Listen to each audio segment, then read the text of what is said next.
Dear students, कैसे हैं आप सभी। उम्मीद है आप सभी अच्छे होंगे और पढ़ाई कर रहे होंगे। स्वागत है आप सभी का आपके अपने YouTube channel study and learning with Tara Dhakad में। तो आज हम पढ़ेंगे एसिड और बेस। ठीक है, यहाँ से सबसे ज्यादा क्वेश्चन उठ रहे हैं, तो मैंने सोचा ये एसिड और बेस वाला चैप्टर कंप्लीट करवा देती हूँ। तो सबसे पहले मैं बता दूँ एसिड क्या होता है। एसिड एसिड शब्द की उत्पत्ति लैटिन शब्द, एक लैटिन शब्द एसिडस से हुई है। किससे हुई? एसिडस।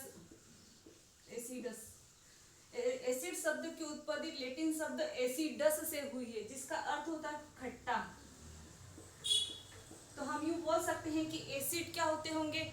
स्वाद में खट्टे होते होंगे। आज थोड़ा मुझे मतलब साउंड थोड़ा जोर से बोलना पड़ेगा, क्योंकि उस वीडियो में थोड़ी साउंड कम आ रही थी।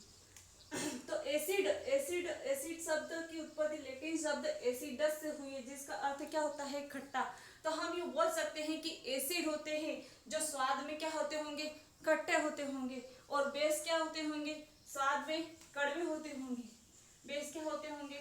स्वाद में कड़वे हो सकते हैं। जो चीजें जैसे कि हम टेस्ट कर सकते हैं, वो तो टेस्ट करके बता सकते हैं कि कौन सा अम्ल है और कौन सा क्षार है। ठीक है, और जो हम टेस्ट नहीं कर सकते उसको हम पीएच पैमाने से या फिर लिटमस पत्र से पता लगाकर बता सकते हैं कि ये एसिड है या बेस है। ठीक है, तो अब हम डिफरेंस बताती हूँ मैं कि कौन सा क्या किसमें क्या डिफरेंस है और आगे इसमें क्या क्या है। तो सबसे पहला डिफरेंस तो हमने यही देख लिया कि एसिड होते हैं, ये एसिड और ये बेस। ठीक है, जो एसिड होते हैं वो स्वाद में क्या होते हैं? खट्टे होते हैं। अगर स्वाद की बात की जाए तो एसिड क्या होते हैं? स्वाद में खट्टे होते हैं। ठीक है, और बेस की बात की जाए तो बेस क्या होते हैं? स्वाद में कड़वे होते हैं। अब ये स्वाद के हिसाब से मतलब जो चीज हम टेस्ट कर सकते हैं, जैसे कि नींबू को टेस्ट कर सकते हैं, सैंपल को टेस्ट कर सकते हैं, उन सबको टेस्ट करके हम बता सकते हैं। जैसे नींबू खट्टा हो तो हम बता सकते हैं कि ये एसिड है, और कोई चीज कड़वी होती है तो उनको टेस्ट करके बता सकते हैं कि ये बेस है। ठीक है, अब हम जैसे कि सल्फ्यूरिक अम्ल को तो टेस्ट नहीं कर सकते, तो उसको टेस्ट करके नहीं बता सकते कि ये अम्ल है या क्षार है। तो उसके लिए हम लिटमस पत्र या पीएच वैल्यू की सहायता से हम बता सकते हैं। तो सबसे पहले मैं पीएच के बारे में बता देती हूँ कि पीएच क्या होता है। पीएच से भी बहुत सारे क्वेश्चन उठे हैं। जो पीएच होता है, इसमें टोटल पीएच का फुल फॉर्म ही बता देती हूँ। सबसे पहले इसका फुल फॉर्म होता है पोटेंशियल ऑफ हाइड्रोजन। ठीक है, तो इसका पीएच क्या होता है? Potential of hydrogen. पीएच का full form potential of hydrogen. PH को सबसे पहले किसने दिया था? पीएच को सबसे पहले दिया था सोरेनसन नामक साइंटिस्ट ने पीएच को सबसे पहले दिया था। अब पीएच में टोटल डिजिट कितनी होती है? 1 से लेकर 14 तक। ठीक है, यहाँ दिख रहा आपको? मैं यही बिगाड़ के बना देती हूँ। ठीक है, पहले पीएच बता देती हूँ। टोटल डिजिट कितनी होती है इसमें?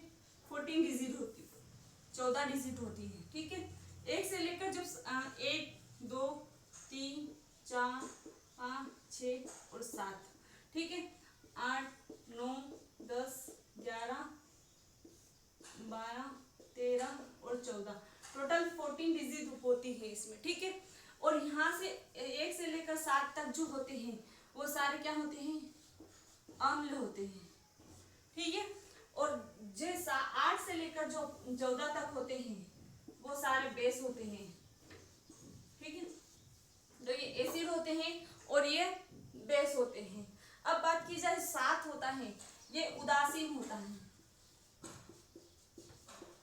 जिसकी भी पीएच वैल्यू 7 होगी वो होगा उदासीन। ठीक है, और अम्ल जैसे जैसे इधर जाते हैं तो अम्ल क्या होते हैं? स्ट्रॉन्ग होते जाते हैं। जैसे कि इधर जाएंगे तो क्या हो जाएंगे? स्ट्रॉन्ग होते जाते हैं। और क्षार जैसे जैसे इधर जाएंगे तो क्या हो जाएंगे, ये भी स्ट्रॉन्ग होते जाएंगे। ठीक है, तो अम्ल अम्ल डिक्रीज होने पर क्या होता है, अम्ल स्ट्रॉन्ग होते जाते हैं और क्षार को इंक्रीज करते जाते हैं तो ये स्ट्रॉन्ग होते जाते हैं। जैसे कि सबसे मैं क्वेश्चन पूछ लूं कि सबसे स्ट्रॉन्ग सबसे प्रबल अम्ल कौन सा है, तो एक आ जाएगा। ठीक है, 4 से लेकर इधर तक सब स्ट्रॉन्ग होते हैं और इधर ये सबसे प्रबल अम्ल क्षार की बात की जाए तो क्या आ जाएगा, 14 आ जाएगा। ठीक है, तो ये मैंने बता दिया कि 7 की जो 7 से इधर डिक्रीज होती जाती है वैल्यू तो स्ट्रॉन्ग अम्ल हो जाते हैं और इधर इस इंक्रीज होती है वैल्यू तो बेस स्ट्रॉन्ग होते जाते हैं। तो उम्मीद करते हो ये समझ में आ गया होगा सबको। पीएच की फुल फॉर्म क्या होती है, पोटेंशियल ऑफ हाइड्रोजन, और इसको सबसे पहले किसने दिया था, सोरेंसन नामक साइंटिस्ट ने दिया था। और पी 1 से लेकर 7 तक होते हैं अम्ल होते हैं, 7 से लेकर 14 होते हैं क्षार होते हैं, जो 7 होता है वो उदासीन होता है। अब मैं कुछ पीएच वैल्यू है वो बता देती हूँ। जैसे कि मैंने आपको बता दिया कि ये अम्ल है। ठीक है, तो नींबू, अगर नींबू का बात की जाए नींबू की, तो नींबू का पीएच कितना होता है, 2.2 होता है।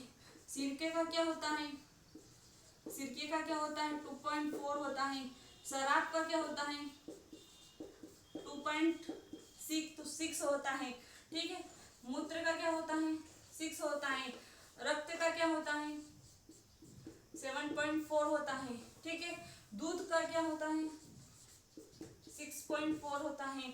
समुद्री जल का, अगर समुद्री जल का पीएच, समुद्री जल का पीएच की बात की जाए, समुद्री जल का पीएच 8.4 होता है। ठीक है, तो ये मैंने बता दिया कि किसका पीएच कितना होता है। इसके बाद में अगर इसका एसिड रेन, एसिड रेन की बात की जाए तो 5.5 से अगर कम होता है पीएच तो एसिड रेन के अंतर्गत आता है। ठीक है, तो यह सारे पीएच बहुत इंपॉर्टेंट है, मैंने इंपॉर्टेंट सारे करवा दिए हैं कि कौन सा पीएच किसका होता है। तो सबसे ज्यादा महत्वपूर्ण है तो आप इसको नोट कर लीजिए। ये हो गए सारे कंप्लीट पीएच और पीएच वैल्यू हो गई और पीएच स्केल हो गई। ठीक है, अब चलो एक मैं क्वेश्चन बता देती हूँ। जैसे कि नींबू है, ये एक क्वेश्चन है, नींबू है, सिरका है, ठीक है, और ये मूत्र है। ठीक है, इसका 2.2 होता है, इसका 2.4 होता है, इसका 6 होता है। ठीक है, तो सबसे पहले क्वेश्चन ये उठता है इसमें कि इसमें सबसे स्ट्रॉन्ग एसिड, सबसे स्ट्रॉन्ग एसिड कौन सा है। तो मैंने बताया था कि इधर जाते हैं तो स्ट्रॉन्ग एसिड बन जाता है, तो सबसे स्ट्रॉन्ग कौन सा हो जाएगा, नींबू, फिर ये सिरका हो जाएगा और फिर मूत्र हो जाएगा। ठीक है, तो इस प्रकार क्वेश्चन आते हैं। अब हम एसिड और बेस में डिफरेंस देखते हैं। सबसे पहले मैंने बता दिया था एसिड में और ये बेस। ठीक है, एसिड में सबसे पहले मैंने बता दिया था कि एसिड क्या होते हैं, खट्टे होते हैं स्वाद में, टेस्ट के आधार पर बात की जाए तो। ठीक है, स्वाद में खट्टे होते हैं और ये क्या होते हैं, कड़वे होते हैं। ठीक है, इसके बाद में 7 से पीएच के हिसाब से बात की जाए तो 7 से कम होता है, 7 से कम होता है एसिड का, और बेस का क्या होता है, 7 से ज्यादा होता है और 7 होता है उदासीन। ठीक है, न्यूट्रल। इसके बाद में बात की जाए अब इनके आधार पर, अब लिटमस पत्र के आधार पर,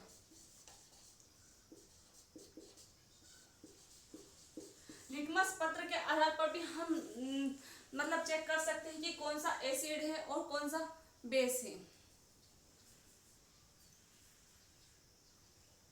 तो लिटमस पत्र, सबसे पहले लिटमस पत्र काय का बना होता है, लाइकेन का बना होता है। किसका बना होता है, लाइकेन का। लिटमस पत्र का नेचुरल जो कलर होता है वो क्या होता है, नेचुरल कलर बैंगनी होता है। ठीक है, नेचुरल कलर क्या होता है, बैंगनी होता है। तो इसके आधार पर भी हम बता सकते हैं लाइकेन क्या होता है, कवक और शैवाल का, कवक सहजीवी संबंध होता है, सिम्बायोटिक रिलेशन। ठीक है, तो कवक और शैवाल का जो सहजीवी संबंध होता है वो लाइकेन कहलाता है। और लाइकेन मतलब लिटमस पत्र लाइकेन से प्राप्त होता है और ये कलर क्या होता है इसका, बैंगनी कलर होता है। अब लाइकेन से कैसे प्राप्त होता है, लाइकेन से कैसे ये कर सकते हैं, जो ये होता है लिटमस पत्र, जो नीले लिटमस पत्र को, जो अम्ल होता है जो नीले लिटमस पत्र को क्या कर देता है, लाल कर देता है। ठीक है, और मिथाइल ऑरेंज को,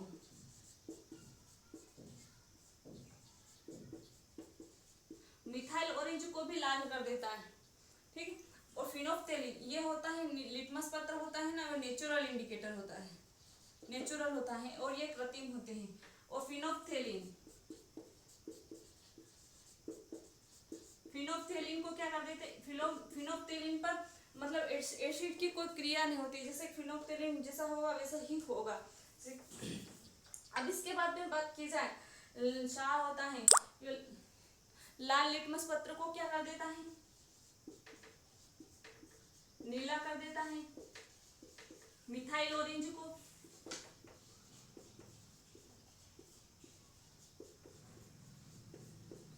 पीला कर देता है और फिनोफ्थेलिन को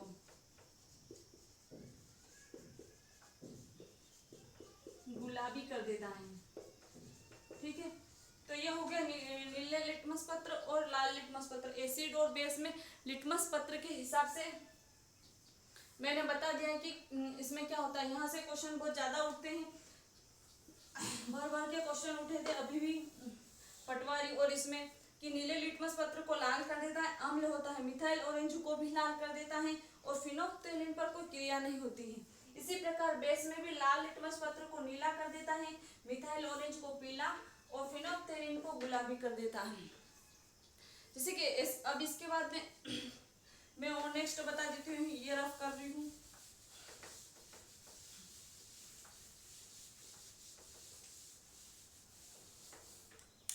अब ये बता देती हूँ कि जो स्ट्रॉन्ग एसिड होते हैं,